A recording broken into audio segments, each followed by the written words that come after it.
The Philippine military confirms the presence of a Chinese tugboat in the West Philippine Sea.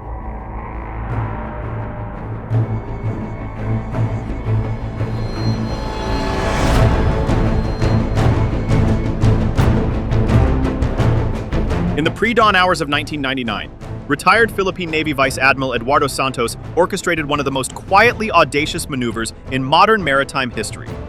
Without fanfare, he piloted the aging landing ship BRP Sierra Madre across the restless waters of the South China Sea and deliberately ran it aground on the reef known internationally as Second Thomas Shoal, a Yugan shoal in the Philippines. The move, barely noticed at the time, was calculated.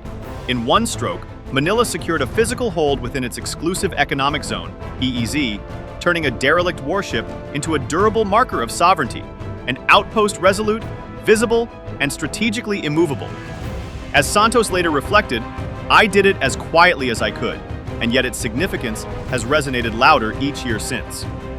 Over 2 decades later, the Sierra Madre remains a rusting time capsule and sentinel, inhabited by Filipino Marines living aboard the decaying vessel. It stands not just as a relic of World War II engineering, but as a potent emblem, perhaps the most powerful material assertion by the Philippines of its maritime rights in the face of China's sweeping claims. In this video, we'll look at whether China could physically tow away the BRP Sierra Madre and what that would mean for international law, national sovereignty, and regional stability. While technically feasible under extreme circumstances, China's towing of the BRP Sierra Madre would entail profound legal, political, and military costs, making it a highly risky and strategically improbable maneuver in the near term. Nonetheless, escalating gray zone tactics, as well as shifts in geopolitics, render the question more pressing than ever.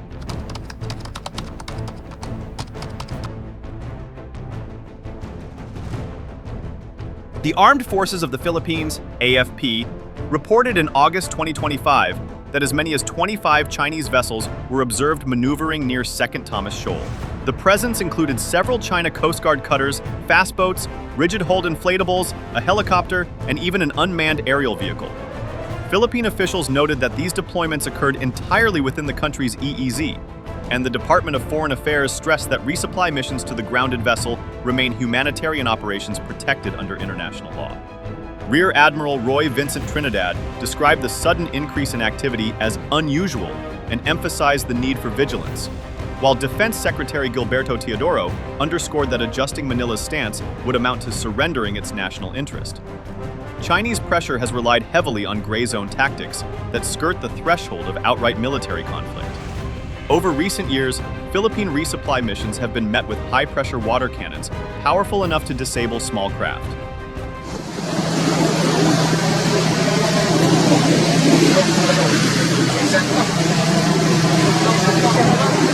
In February 2023, a China Coast Guard vessel directed a military-grade laser at the Philippine Coast Guard ship BRP Malapascua, temporarily blinding some of the crew.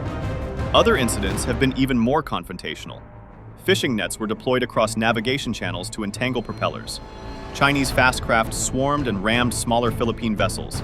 And in June 2024, Chinese personnel armed with bladed weapons boarded Philippine resupply boats, seizing firearms and equipment and injuring 8 Filipino personnel, including one who lost a thumb. In most recent missions, Chinese encirclement has become overwhelming, with as many as 46 vessels shadowing a handful of Philippine ships, a tactic designed to intimidate without triggering a direct military clash. Despite these pressures, the BRP Sierra Madre remains in place. Structurally, the ship is badly compromised, its hull eaten away by saltwater corrosion and waves, yet it continues to function as a living garrison. Marines rotate regularly and morale, according to Philippine defense officials, remains remarkably high. Secretary Teodoro has described the vessel as both a military outpost and a symbol of sovereignty. In short, the Sierra Madre is militarily fragile, but politically immovable.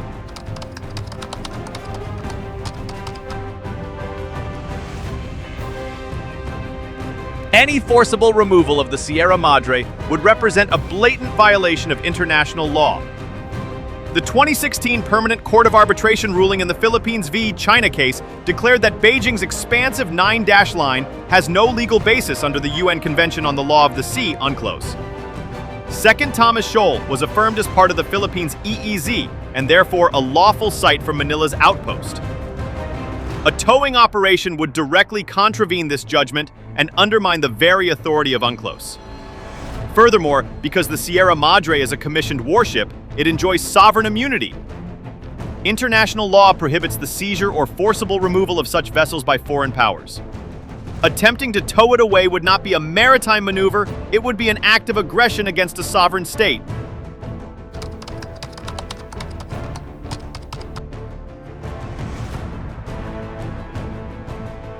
Next day in Washington, a first step is taken in the direction demanded by Dewey as the United States and the Philippines sign a mutual defense treaty.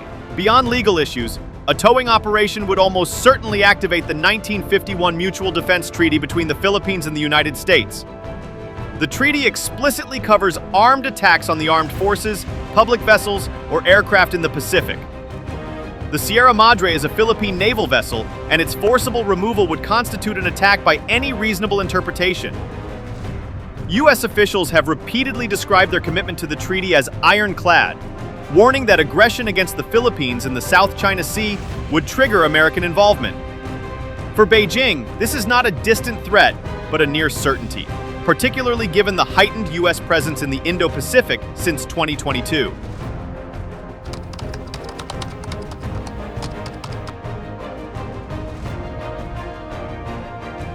The ramifications of a successful towing would extend well beyond Manila. First, it would erode the rules-based order. International law, and particularly UNCLOS, would be hollowed of authority, setting a precedent that force, rather than legal judgment, determines maritime sovereignty. Second, it would accelerate the consolidation of alliances. States such as Japan, Australia, India, and members of the European Union would likely move closer to Washington and Manila, deepening cooperation through frameworks like AUKUS and the Quad. Finally, it would imperil the global economy. The South China Sea carries 1/3 of world shipping. An open clash triggered by towing the Sierra Madre would raise insurance rates, disrupt trade flows, and inject volatility into already fragile supply chains.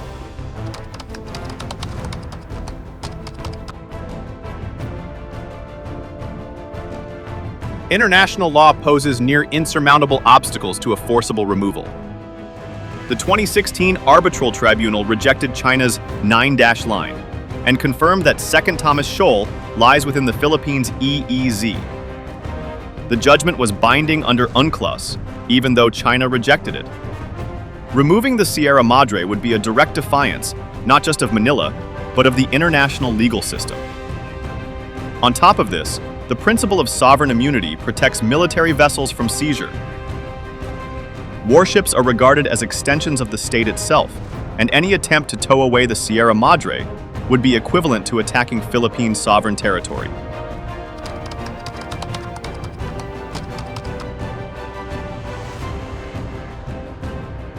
The political and diplomatic consequences would be immediate and severe. An attempted tow would almost certainly trigger provisions of the MDT and invite U.S. military intervention. It would also generate sweeping condemnation from a broad coalition of states. Australia has repeatedly emphasized its support for the rules-based order. Japan has condemned Chinese coercive tactics, and the European Union has issued statements backing Philippine rights in the South China Sea. Domestically, the Philippine government has set firm red lines. Rear Admiral Trinidad and other defense officials have declared that any attempt to dislodge the Sierra Madre would be considered hostile aggression. I think it's high time that we think our position if we must continue to observe this one China policy. Because of the fact na hindi naman po ginagalang tayo while we respect what they want. One China policy kami ito, huwag kayong makialam. But what about us? What about our rights? Our rights at the West Philippine Sea. Members of the Philippine Congress have echoed this sentiment, praising the AFP for its efforts to block Chinese incursions and vowing not to yield sovereignty. The unified domestic stance makes it politically impossible for any Philippine administration to accept the removal of the ship.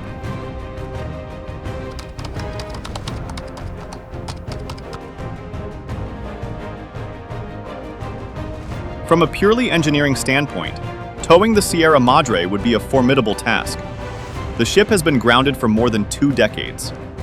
Its hull is weakened by corrosion, making it prone to breaking apart under stress. Any attempt to move it risks disintegration, potentially spilling debris across the reef.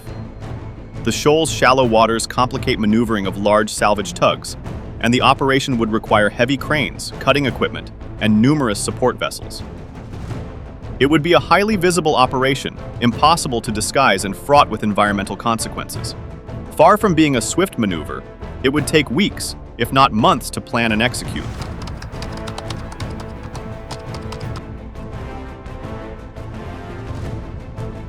The technical obstacles pale beside the military risks.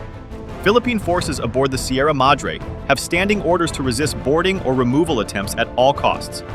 Even limited defensive action could escalate rapidly, especially if Philippine naval or Coast Guard reinforcements intervened. An exchange of fire, however limited, could draw in the United States under the MDT. This prospect makes towing not just technically difficult, but strategically reckless.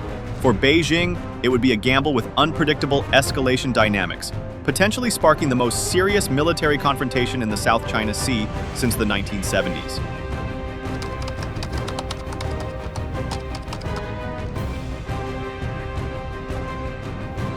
If China were to succeed in towing away the Sierra Madre, the most immediate impact would be the erosion of international law.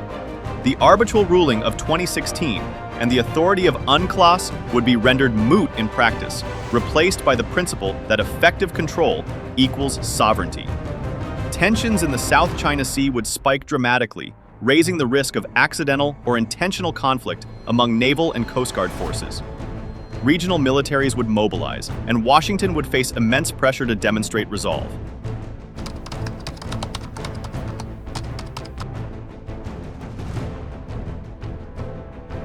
Over the long term, such an event would reshape the security architecture of the Indo-Pacific. Alliances would harden, with the United States, Japan, Australia, and others stepping up patrols, exercises, and possibly even permanent deployments in the South China Sea. Trade would suffer as shipping companies rerouted vessels or increased premiums to account for risk, which could have cascading effects on global markets.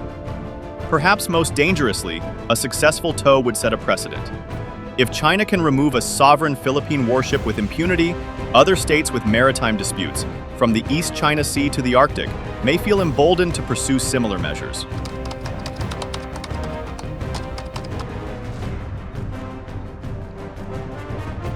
Despite speculation, Beijing is unlikely to attempt towing the BRP Sierra Madre in the immediate future. The risks, legal, military, diplomatic, and economic, far outweigh the potential benefits. Instead, China is likely to persist with its gray zone tactics. These include harassment with water cannons, the use of lasers and electronic interference, the deployment of swarming small craft, and the construction of logistical blockades. Such tactics carry lower risk of escalation while slowly undermining Philippine morale and capability. They also take advantage of the Sierra Madre's natural deterioration. Beijing's strategic bet may be that the ship will eventually collapse under its own decay, eliminating the need for direct action. The larger struggle, however, is not just about one rusting warship. It is about the future of the South China Sea, and by extension, the viability of international law in the Indo-Pacific. The Sierra Madre embodies the collision between legal principle and coercive power.